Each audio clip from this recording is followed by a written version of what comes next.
Night shift. At hospital, no. 17. Everyone hated the night shifts. The old building, the long corridors with flickering lights, the smell of antiseptic that seemed to cling to your skin, and the strange feeling that more happened there at night than during the day. Alina had started working there as a nurse just a couple of months ago. She was noticed immediately, not just because of her appearance, although, yes, she stood out.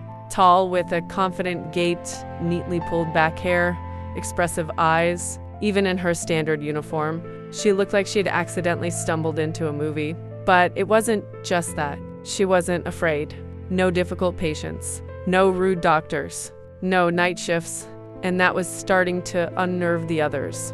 A strange patient. That night, it all started in Ward 312. The patient was brought in late, no documents, no phone, unconscious. The only thing they knew was that he had been found on the outskirts of the city, near an old forest. The doctor said briefly, "Keep an eye on him. If he wakes up, call me immediately." Alina nodded. When she first entered the room, the man was already hooked up to machines. His face was bruised, but too neatly, as if they had been inflicted, not in a fight, but methodically. She checked his vital signs. Heart rate stable, breathing even, but something was wrong. She felt it immediately. First glance. Around 3 in the morning, he opened his eyes. Sharply. No groans, no attempt to come to his senses. Just looked straight at her. Alina froze for a second, but quickly pulled herself together. "Can you hear me?" He was silent, looking, and there was something strange in that look, too conscious for someone who had just woken up. "You can't get up," she said calmly, taking a step closer. And then he said quietly, "You're new here." Not a question, a statement, a conversation that shouldn't have happened. She frowned. "You need to rest. You don't understand where you work," he continued, ignoring her words. Alina chuckled. "Hospital. Night shift. Everything is standard." He smiled slightly. "If only." At that moment, the machine beeped briefly. The readings jumped for a second and then returned to normal, but it was enough to make something inside her clench. A warning. Before she left the room, he said, "Don't be alone today." Alina turned around. What? Just a word of advice," he replied calmly. Corridors. By 4 in the morning, the hospital seemed deserted. Even the security guard on the first floor had disappeared. The light in one of the corridors began to flicker. Alina walked there, checking the rooms, but it felt as if she was being watched. She stopped. Silence, too dense, and suddenly a sound. Footsteps, not hers. Something that shouldn't be there. She turned sharply. No one. But the door to one of the empty rooms was slowly closing. A creak. Alina came closer. She opened it. Empty. But there were footprints on the floor. Dirty, as if someone had come in from the street. "Return!" She almost ran back to room 312. The door was ajar, although she had definitely closed it. It was dark inside. The light wasn't working. "Hey," she said quietly. And then from the darkness, "I told you so." He was sitting on the bed. The machines were off. "Really?" "They come here," he said calmly. "Not patients. And not doctors." Alina crossed her arms. "You're going to get up and lie back down, okay?" He chuckled. "You're brave. That's the problem." Footsteps again. Closer now. Down the hallway. Slow. Heavy. Choice. Alina looked at the door, then at him. "What's going on?" "You have 2 options," he said quietly. "Either you pretend you don't see anything, or you come out with me right now."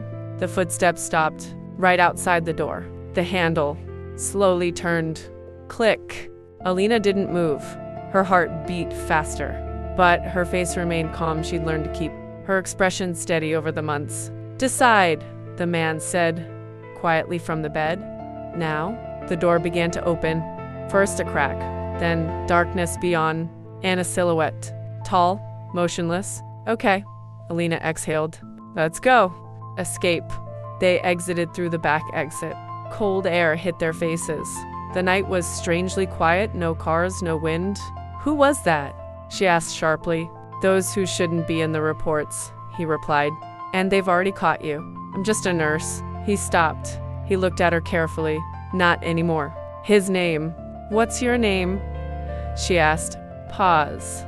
Dima. And what were you doing in the forest, Dima? He chuckled, trying not to die. Excellent answer. Do you really want to know? She looked straight at him. Yes. He inhaled. I worked for people who use places like this hospital. Use it for what? A transit point. Silence. For whom? She asked quietly. For those who shouldn't officially exist. Doubt. Alina paused. Listen, either you're delusional or you've already figured it out yourself, he interrupted. And at that moment, the lights in the hospital behind them went out. Completely. Pursuit. They realized I left, Dima said. Or that I left with you, she added. He nodded. Exactly. A sound came from around the corner of the building. A door. A slam. Someone came out. The truth about her? They hid behind an old car in the parking lot. Alina was breathing heavily. Why me? She whispered. Why did you drag me into this? He looked at her, and for the first time he became serious. Because it's no coincidence that you work there. What do you mean? Do you really think you just followed an ad? A pause. I went through their database, he continued, before everything went wrong. And you were there. A break in familial reality. That's impossible, Alina said quietly. Then why weren't you scared? He asked sharply. Not me. Not that room. Not those steps. She fell silent. Moments began to surface in her mind. Too calm a reaction. Too quickly adapting. Too correct actions. A flash. And suddenly, an image in her head. White light. A windowless room. Voice. Subject is stable. Reactions are normal. Alina grabbed her temples sharply. What? This. Remember? Dima said quietly. They found steps. Quickly, now. Not hiding. We don't have time, he said. Either you accept this now, or they'll erase everything again. Choice number 2. Alina looked at him, then at the dark entrance to the hospital, and suddenly said, If you're lying, I'll kill you. He grinned. Honestly, where are we going? There's one place, he replied, where they don't look. Why?